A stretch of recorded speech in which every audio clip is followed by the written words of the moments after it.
चलो method number 2 में आ रहे हैं। This method is known as geometric increase method. सबसे पहले इस मेथड जानने के लिए इसके मैं वैलिडिटी चेक करूंगा कि ये मेथड को किस तरह के सिटीज के लिए लगाना है और कहां लगाना है। This method is applicable for cities जिसके फ्यूचर एक्सपेंशन का स्कोप जो है इज अनलिमिटेड। ये बोलने का मतलब ये हुआ कि this method is applicable for the cities which are developing, जो डेवलप हो रहे हैं। डेवलप्ड हुए हुए सिटीज में मेथड नंबर 1 एप्लीकेबल था जिसका नाम था arithmetic increase method. Method number 2 जो एप्लीकेबल होगा वो उस सिटीज के लिए एप्लीकेबल होगा जिसका फ्यूचर एक्सपेंशन का स्कोप अनलिमिटेड है, यहाँ मतलब जो सिटी डेवलपिंग फेज में है। अब basic difference between arithmetical increase method और ज्योमेट्रिकल इंक्रीज मेथड बहुत सिंपल है। क्या?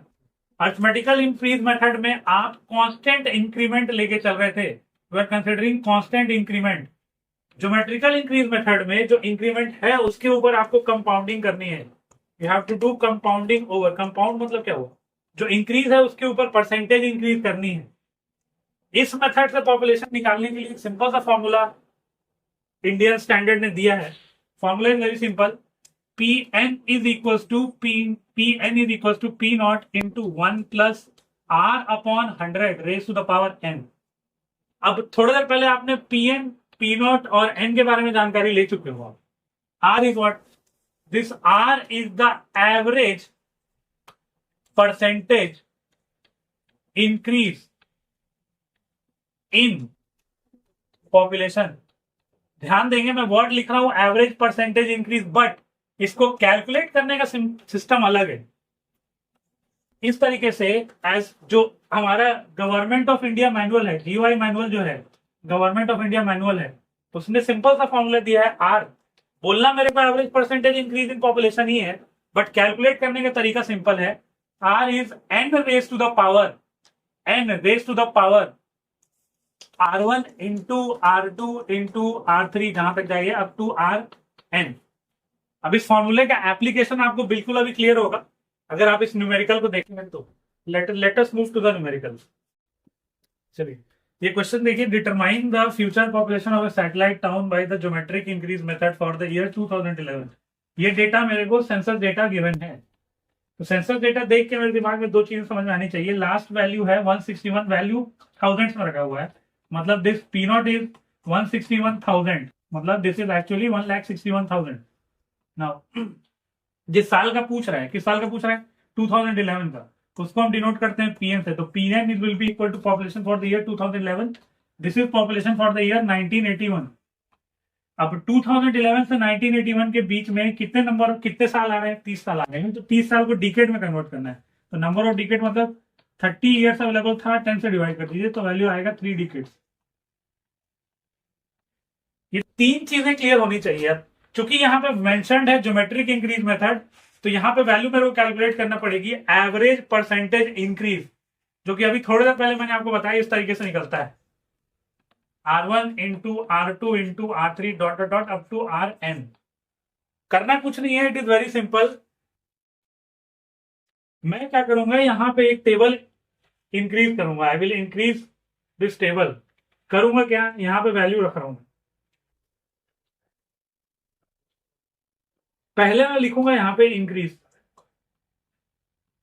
अब इंक्रीज जब भी मैं देखता हूं, दो क्वांटिटी के बीच में इंक्रीज देखता हूं, तो 93 और 111 के बीच में जो डिफरेंस है वो 18,000 का है। आगे 111 और 132 के बीच का जो डिफरेंस है वो 21,000 का है। 132 161 के बीच का जो डिफरेंस है माइनस करो आप, 29,000।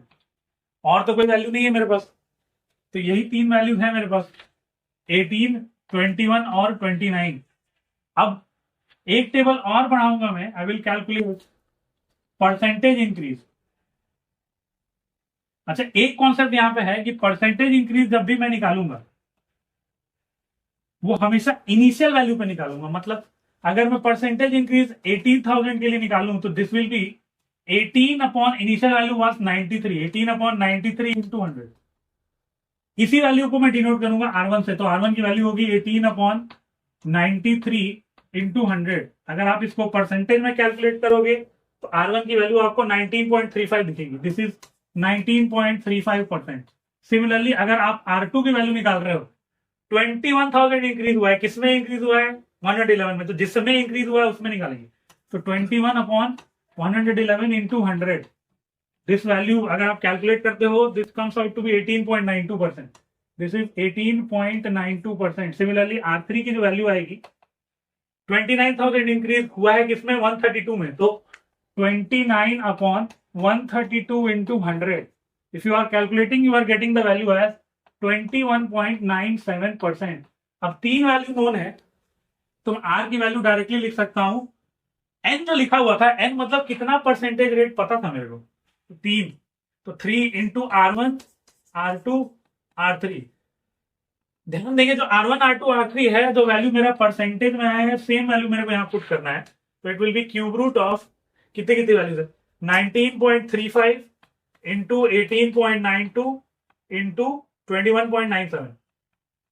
अगर आप इसको सॉल्व करते हैं तो R की जो वैल्यू मिलेगी वो पर डिकेड निकाले हो आप। Unit is 20% per decade.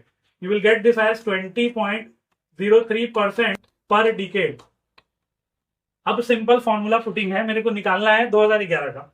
तो population for 2011 will be equal to population for 1981 into 1 plus R upon 100 to the power n। 1981 का पॉपुलेशन नोन था मेरे को 161,000। 161,000 1 plus R value is 20.03 upon 100 raise to the power n, number of decades इन तीनों पे 3। अगर आप solve करोगे तो वैल्यू आएगा 278,417। So using geometrical increase method मैं इस मेथड से तरीके से कैलकुलेट कर सकता हूं। नेक्स्ट लेक्चर में we will discuss about last method which is incremental increase method. और एक सिंपल सा मैं क्वेश्चन दिखाऊंगा कि सेम क्वेश्चन को तीनों मेथड से कैसे कैलकुलेट कर सकते हैं, और कुछ कॉन्सेप्चुअल क्वेश्चन दिखाऊंगा अगर लेवल इंक्रीज किया जाए तो थैंक यू।